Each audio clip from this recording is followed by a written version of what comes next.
eyes on the state of Georgia. The Senate's balance of power hanging on the two runoff elections set for January 5th. Both races seeing an influx of money each day, over $2 million spent on television and radio ads. Joining me now, Tennessee Senator, Senate Commerce and Judiciary Committee member Marsha Blackburn. Senator, always a pleasure.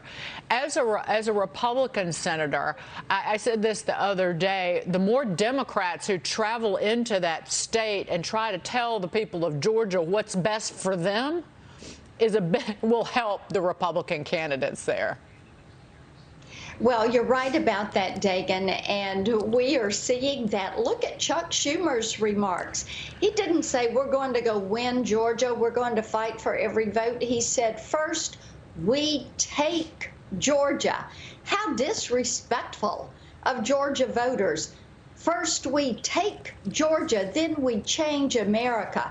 And that socialist agenda should scare people. I mean, he's talking about defunding the police, statehood for D.C., packing the court, taking away your health insurance, implementing the Green New Deal, repealing the Trump tax cuts. And they say that is their first 100-day agenda if they're in charge of everything. And the good people of Georgia they're just not for that. They don't want to give up their guns. They don't want to give up their free speech. They are not for this socialist path. And these two candidates in Georgia are absolutely the most radical candidates that have ever been Senate nominees. You've got Ossoff, who is a trust fund socialist. You've got Reverend Warnock, Pastor Warnock, who is a mentee of Jeremiah Wright. He has called our police officers thugs, and he buys right in to that socialist, left-leaning, defund the police, give up our security and safety, give control to government agenda. Do you want to see President Trump do more to support the two Republican candidates? Do you think that he should be in the state campaigning? Oh, I would love to see the president in the state campaigning. President Donald Trump has had such an aggressive agenda that has been so positive for this nation, whether it is securing our southern border, whether it is rebuilding our nation's economy, dealing with trade, helping us to become energy independent, lowering the cost, the monthly cost that people are spending on their energy, making certain that we have our employment rates at their highest, our unemployment rates at their lowest.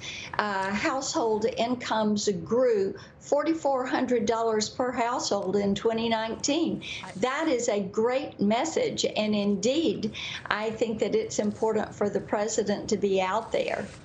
I want to raise an issue. There's a new opinion piece in the Wall Street Journal from the editorial board there out that says Democrats defrock Dianne Feinstein. Her Senate Judiciary demotion is a message to Georgia voters. The board writes about the backlash that the California senator received for hugging Senator Lindsey Graham after Amy Coney Barrett's confirmation hearing. Feinstein has said that she won't seek another term as the chair of her leadership on the Judiciary Committee. The board also points out that the Georgia vote will determine who chairs that committee, and a progressive candidate could support the packing of the Supreme Court. It goes to what we were talking about. But what do you make of that? I have to tell you, this is what you're going to get with the left. It is just so difficult. And Dagan, our nation has been well served by robust, respectful, bipartisan debate. That is how you arrive at consensus. And I may disagree with someone politically, but I can still have respect for that individual and encourage a respectful debate with that individual. We need the point. we need the counterpoint. No one's going to get everything that they want in a piece of legislation. And as you well know, it is these partisan pieces of legislation that many times do not stay on the books or get challenged in court.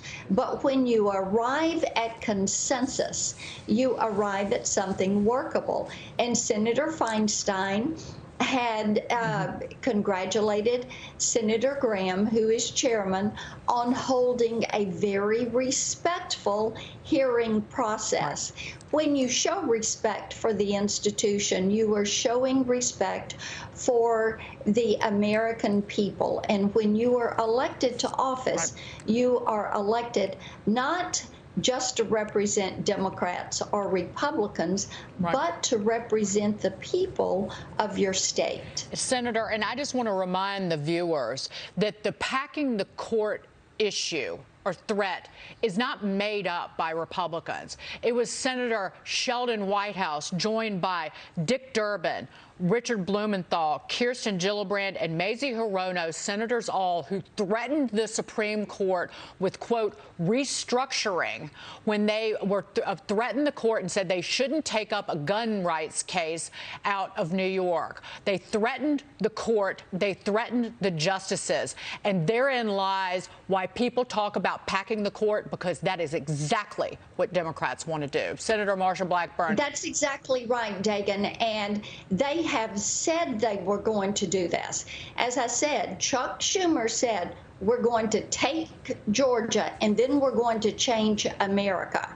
Take his word for it. They have Supreme Court expanding that or packing it at the very top of their list. Then statehood for D.C., statehood for Puerto Rico, stripping you of your health insurance, stripping Medicare, 57 million Medicare enrollees of Medicare, and putting them into a Medicaid-style program. We got to jump, Senator. Thank you so much for being here. Senator Marsha Blackburn. More time next time. We'll be right back.